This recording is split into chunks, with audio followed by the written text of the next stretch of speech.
One night stand with my fiance's brother.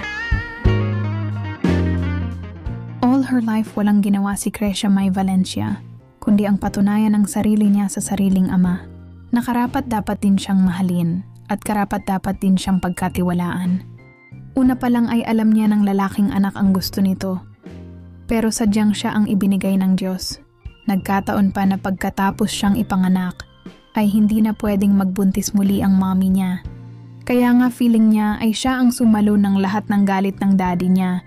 Pati tuloy ang pagiging CEO ng kumpanya nila ay ayaw na ipasa sa kanya kahit na siya naman ang nag-iisang anak nila.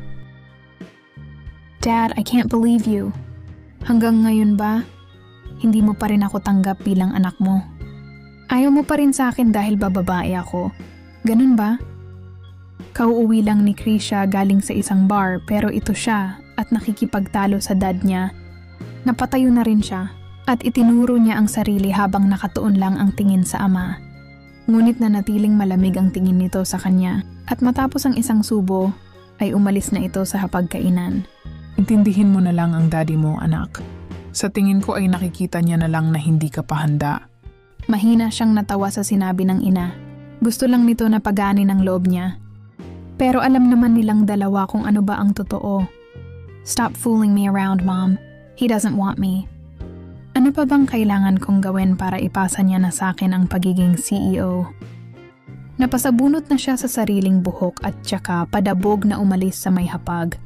Napabuntong hininga na lang si Mrs. Valencia matapos umalis ng anak. Nang gabing iyon ay todo mukmok si Cresia sa kwarto niya. Kahit na usually ay bata lang ang gumagawa nun ay di niya mapigilan ang sarili. Masama ang loob niya sa daddy niya.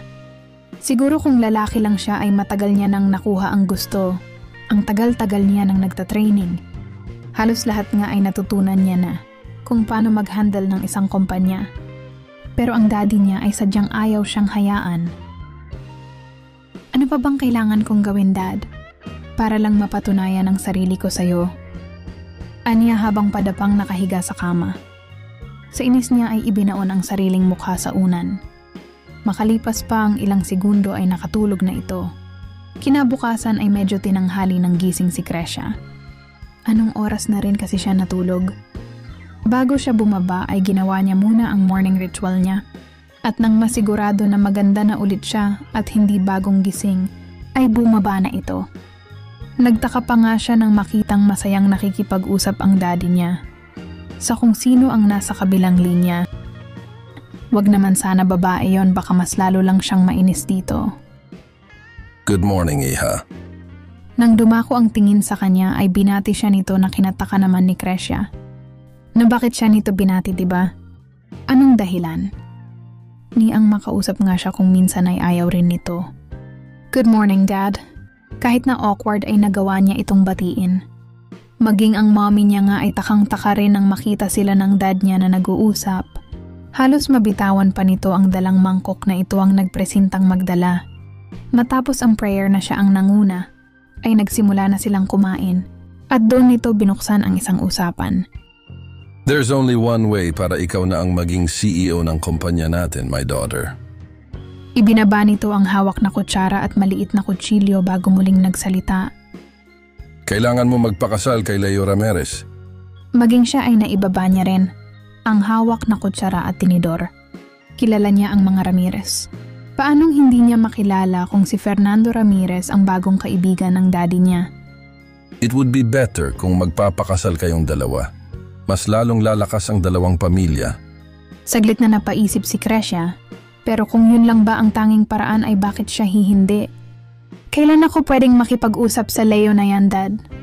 Kitang-kita tuloy niya ang ngiti sa labi ng daddy niya. Gusto niyang masiyahan dahil doon, pero hindi naman talaga siya ang tunay na dahilan. Kundi ang pagpayag niya lang. Anak, are you sure? Na hindi mo naman... Carmela. Pinutol nito ang nais sabihin ng asawa. Pumayag na ang anak natin. Dugtong pa ng ama niya.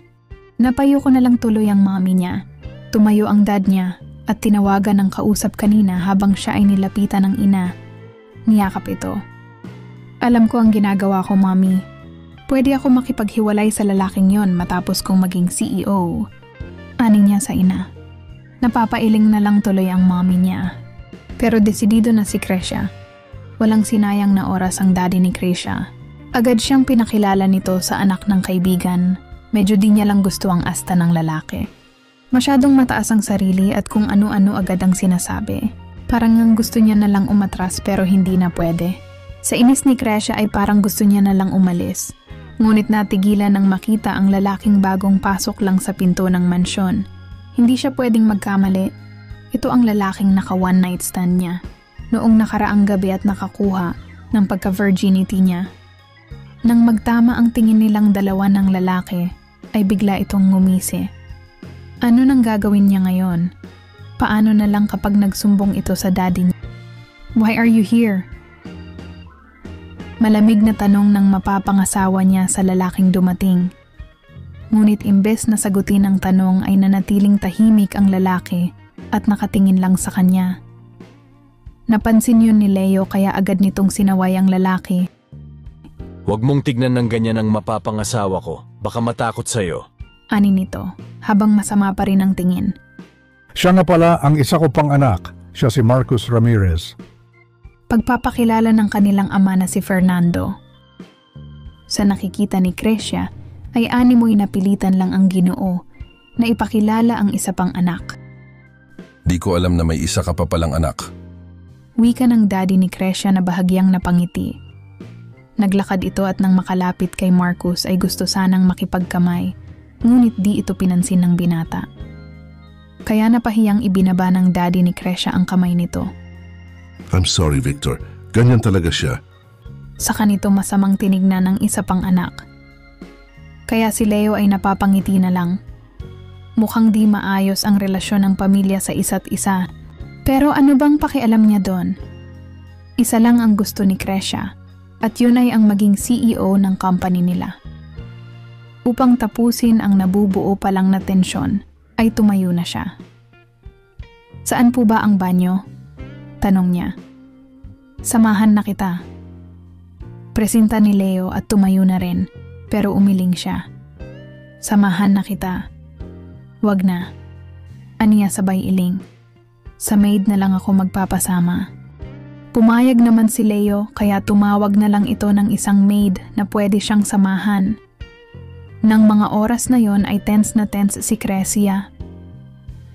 Bakit sa lahat ba naman ng pwedeng maging kapatid ng mapapangasawa niya ay ang lalaking naka one night stand niya pa? Ano na lang gagawin niya ngayon? Paano na lang kapag nagsalita ito? Siguradong yari siya. Just keep calm. Anya habang kinakausap pa ang sarili sa harap ng salamin. Saglit niya ring inayos ang makeup bago tuluyang lumabas ng banyo. Ngunit laking gulat ni Krisha nang paglabas niya ay may naghihintay na pala sa kanya. Walang iba kundi si Marcus. I never expect na magkikita pa ulit tayo. Kanina ay ayaw nitong magsalita, pero ngayong siya ang kaharap ay parang ang dami nitong gustong sabihin.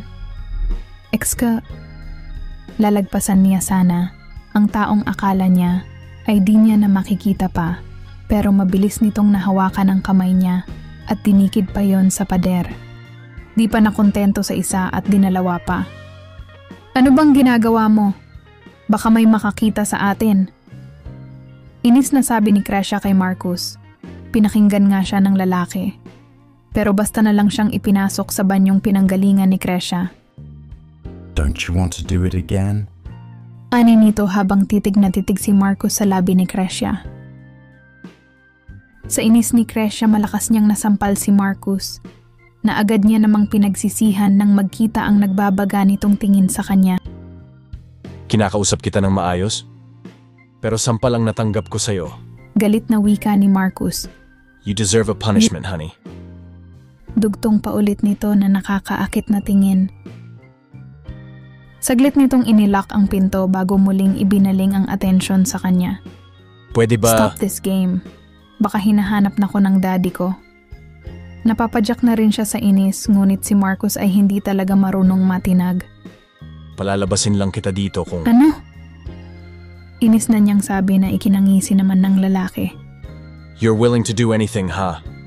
Saka ito napatingin sa mga labi niya na nakagat niya na lang. Don't bite your lips. Utos nito pero hindi niya sinunod at pinagpatuloy ang ginagawa kaya namalaya na lang ni Kresya na magkalapat na pala ang labi nilang dalawa. Hinalikan siya ni Marcus. It still tastes the same. Sweet. Ani ng lalaki matapos hagkan ang labi niya. Palabasin mo na ako. Sigaw niya na dahil hindi na makapagtimpi pa. Mahina na lang na natawa si Marcus at nagawa pang haplusin ang mukha niyang iniiwas niya na lang. I'm so unlucky because you will be my brother's wife. Kaya nga wala dapat makaalam na may nangyari sa ating dalawa. Saglit na natahimik ang lalaki animoy nag-iisip. Okay, Mabuti naman at pumayag ito. just promise me one thing. Inis niyang pinamaywangan ang kaharap. Don't you ever let him kiss you. Bakit anong gagawin mo kapag hinayaan ko na halikan mo ko? Walang takot niyang tanong pero tapang-tapangan lang naman. You will not the consequence, honey. Masyadong masarap, baka di mo kayanin. Pinamulahan tuloy siya ng pisngi na ikinangiti na lang ni Marcus. Nauna na itong lumabas ng banyo at matapos ang ilang minuto ay siya naman. Bago tuluyang bumaba at humarap sa ama at mapapangasawa, ay humarap pa si Kresya sa nadaanang salamin at chinek kung ayos lang ang itsura niya. Natagalan ka ata. Sita ng daddy niya kaya ginalingan na lang ni Kresya ang pagdadahilan. Sumakit po kasi bigla ang tiyan ko. Agad tuloy na nag-alala ang mga Ramirez at magpapakuha na sana ng gamot pero napigilan niya. Don't mind that, Marcus. I'm here to protect you from him. That bastard. Until now, hindi pa rin niya tanggap na mas higit ako sa kanya because our dad is married to my mom. Palibhasa anak lang siya sa labas. Mahina pa itong natawa. Kaya naman pala ganun na lang mag-usap ang mga ito. Hindi na lang umimik pa si Kresya pero di nawala sa isip niya ang sinabi ni Marcus. Ngunit alam niya sa sarili niya na hindi dapat siya matakot dahil baka pinagtritripan lang siya ng lalaki.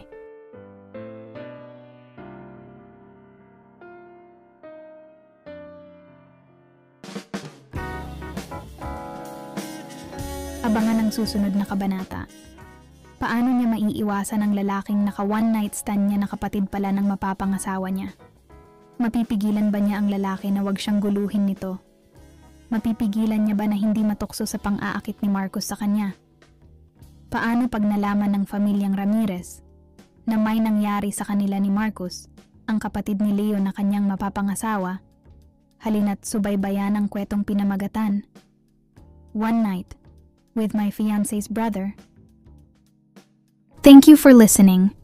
Don't forget subscribe and click the notification bell para updated ka sa mga bago kong mga kwento. Mag-like at mag-iwan ka naman ng comment kung ano ang opinion mo sa kwento natin ngayon.